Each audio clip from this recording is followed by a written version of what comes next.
interesting that Sharmila Tagore ji was sitting here and she said, I have literally forgotten which movie this dialogue was from. That quiz I would have lost totally. What was I called? Vandana Tripathi. I'm reminded of that, yes. But then, one more thing, a very sweet thing that came out from her personality. She says, I really don't believe that all of them know which movie I was called Champa. They probably have a phone right here and they're Googling. Which movie was Sharmila called Champa? So, technology. I love the fact that she's very aware of technology. She's aware of the kinds of things that we do. So having said that, I just want to start with some questions to you. And please feel free to turn the direction of the questions if you feel so. But I just want to say that I'm really very happy to be here, delighted in fact, and the occasion is International Day for Women. And I think against these backdrops, I think is the time to measure our losses and our gains. I think severely we keep tab on how are we doing. And on the face of it, we are getting better. I remember once upon a time, my grandmother got married at the age of 7. And she had her first child at the age of 13. And she continued to she had 9 children, mashallah, and lovely family, lots of uncles and aunts, and grew up in a joint family, so that was a great plus. My husband's grandmother got married at the age of 5, and from Afghanistan, the entire 100 families moved to Bhopal, and she also finished having children by the time she was 17 or something. So nobody is married like that anymore or has children that early in life.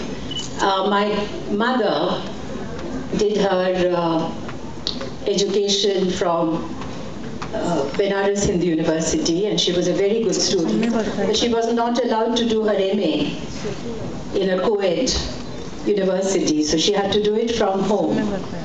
That also is no longer applicable. And then all my life, I've been asked, how did your husband allow you to work in films? And they could understand the Nawab Patodi marrying an actress, but they couldn't understand that how I was allowed to continue to work. And Soha doesn't have to, she's living alone and working. So things ostensibly has changed from in the world of Emma, to Henry Fielding's Bridget Jones. But I think men in that position, economic and financial security, men are men and women the other. I don't think that fact has still changed. In a very privileged atmosphere like here, things may be different, but as you know, India is a country of paradox. And although education is a right, human right, but it still remains a very, it's a privilege. So I think women continue, especially the girl child, continues to suffer injustice in the name of tradition, culture, family, etc. The onus is always on the woman. First, she must escape sex selection in the womb, then infanticide.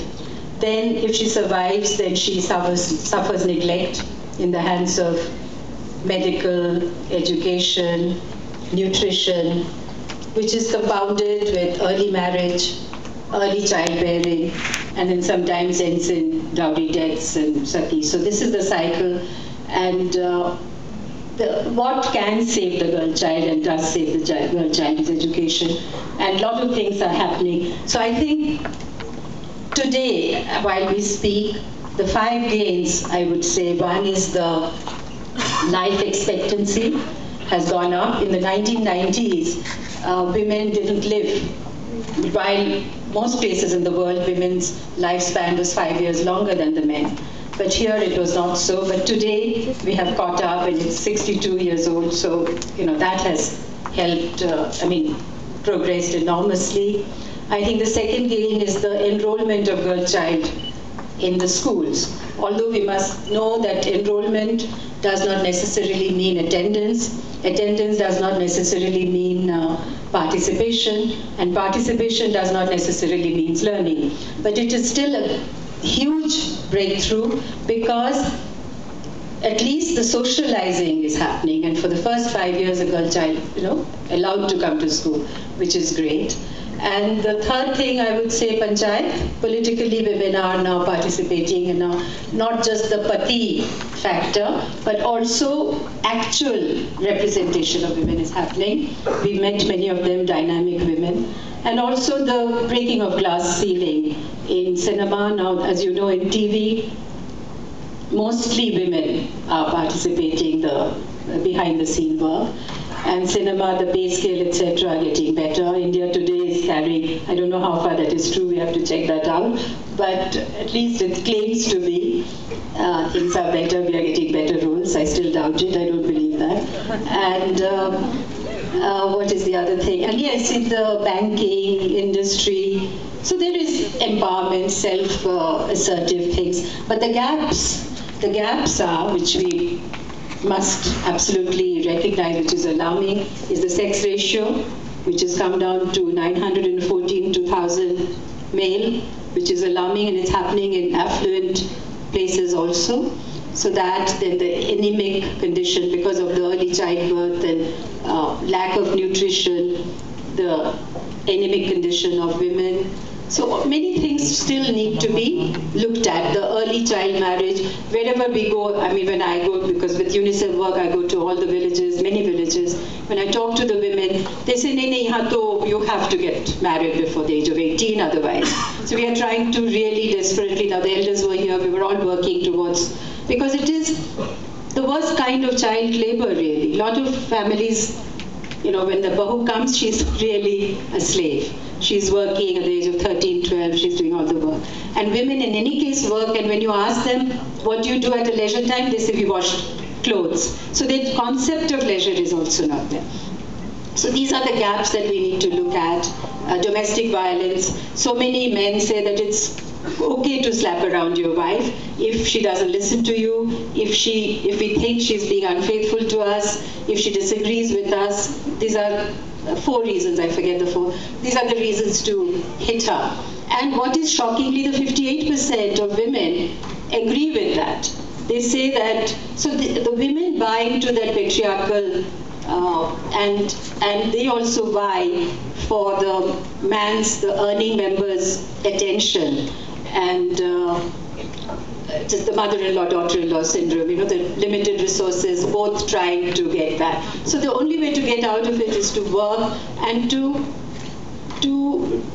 change that mindset, that we don't have to play games to win. We can be equal, and we can be equal in our own terms. That is the message that we have to keep on reinforcing. I don't believe in confrontation, but just being, because we need male support, we need we need to do it collectively. It has to be done collectively, and we cannot just say we'll do it alone and we don't need anybody to help us, because wherever we go, whatever work we do, I insist on having male partners, male endorsement, and that's the only way to go forward.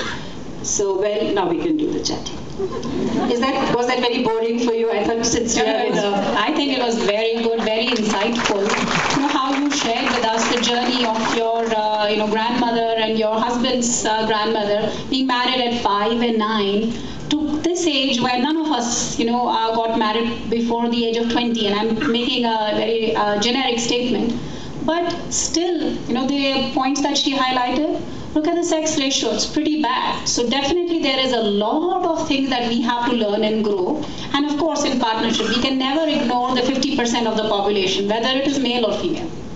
So my set of questions, guys, and I will interject with questions from you all, is going to make sure how we can learn from Sharmila ji's life. She has done a lot of things. And the first question that I want to start with is, it's very simple question, and I'm sure a lot of you have thought about it.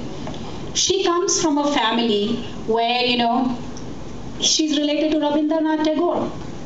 Which poet has written, 2 national anthems for 2 different countries? She comes from a family background which has so much literature, freedom fighting in it. Then she goes and gets married to the